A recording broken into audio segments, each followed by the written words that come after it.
নবম শ্রেণী চতুর্থ অধ্যায় বিভাগ গ সংক্ষিপ্ত উত্তরভিত্তিক প্রশ্ন। প্রতিটি প্রশ্নের মান 2। শিল্প বিপ্লব বলতে কি বোঝো?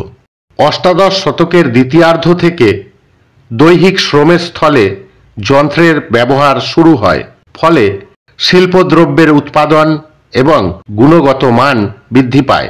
এই ঘটনা শিল্প বিপ্লব নামে পরিচিত।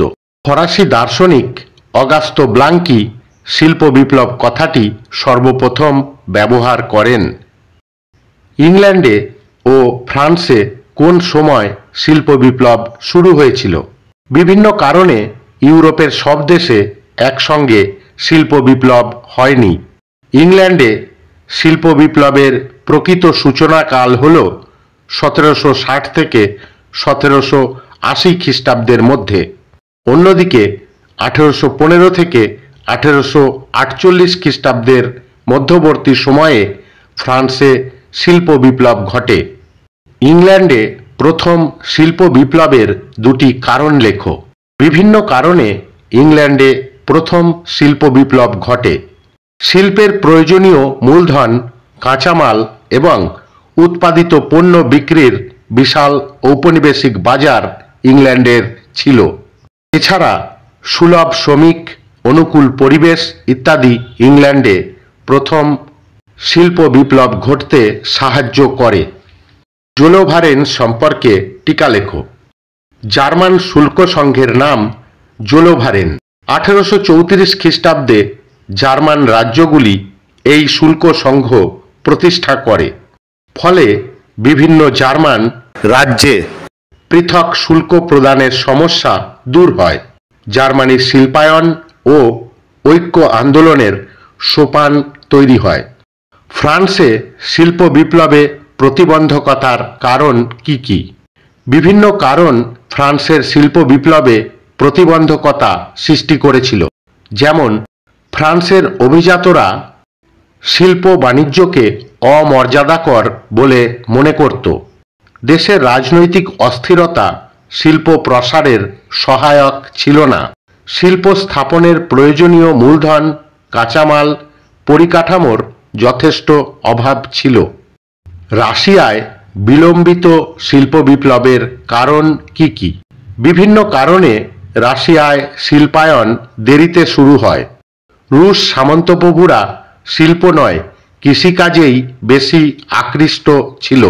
শিল্প প্রতিষ্ঠার প্রয়োজনীয় মূলধন, রাজনৈতিক স্থিতিশীলতা এবং পরিকাঠামোর অভাব ছিল ইত্যাদি। সাম্যবাদ ও সমাজতন্ত্রের মধ্যে মূল তফাৎ কি? সমাজতন্ত্র সর্বহারার একনায়কতন্ত্রে এবং সাম্যবাদ শ্রেণীহীন সমাজে বিশ্বাস করে। সমাজতন্ত্রে বেতন ও মজুরির অস্তিত্ব থাকলেও সাম্যবাদে এর কোনো অস্তিত্ব নেই। সমাজতন্ত্রে স্থায়ী সেনার বদলে গণমিলিশিয়া থাকে, আর সাম্যবাদে কোনো বাহিনীরই অস্তিত্ব থাকে না।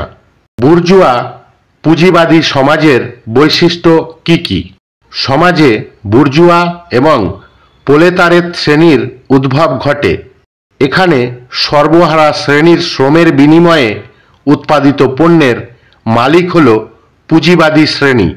কার্ল মার্ক্সের মতে রাষ্ট্রের প্রত্যক্ষ মদতে পুঁজিবাদীরা সর্বহারাদের শোষণ করে। শিল্প সমাজের সমাজতান্ত্রিক সমালোচনার 2টি দিক কি কি? 1.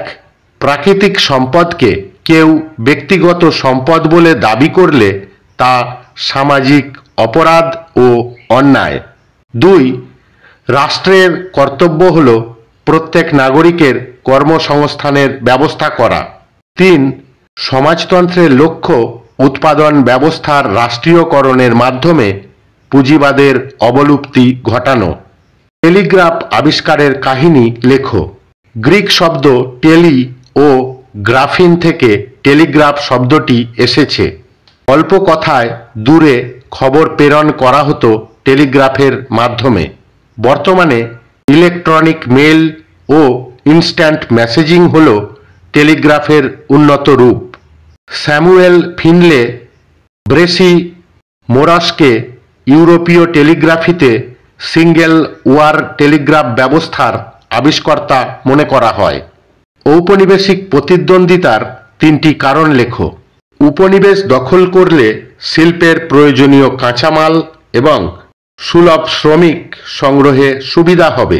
শিল্পপণ্য বিক্রির বাজারের চিন্তা দূর হবে। এছাড়া শিল্প পুঁজির বিকাশ ঘটিয়ে নিজ নিজ দেশকে সমৃদ্ধ করা যাবে ইত্যাদি। চীন ব্যবচ্ছেদের ধারণা দাও।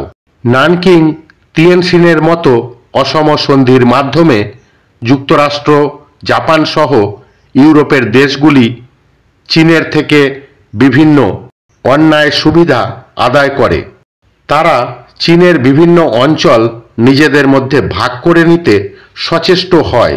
মার্কিন পররাষ্ট্র সচিব জন হে উন্মুক্ত দ্বার নীতির মাধ্যমে চীনকে তরমুজের মতো টুকরো হওয়া থেকে বাঁচান।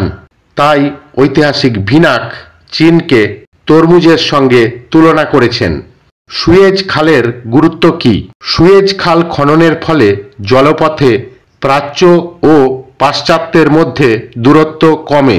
ফলে এশিয়ার বাজারে ইউরোপের শিল্পজাত পণ্য রপ্তানি এবং সেখান থেকে শিল্পের প্রয়োজনীয় কাঁচামাল আমদানিতে সুবিধা হয়। এছাড়া উপনিবেশগুলি নিয়ন্ত্রণেও সাম্রাজ্যবাদীদের সুবিধা হয়। রেলপথের গুরুত্ব কি? রেলপথের মাধ্যমে শিল্পের প্রয়োজনীয় কাঁচামাল এবং কয়লা কারখানায় আনতে সুবিধা হয়। অন্যদিকে শিল্পজাত পণ্য বন্দরের মাধ্যমে পৃথিবীর বিভিন্ন প্রান্তে দ্রুত পৌঁছানো সম্ভব হয়। মানুষের দৈনন্দিন এবং আর্থসামাজিক জীবনে আমূল পরিবর্তন আসে। ধন্যবাদ।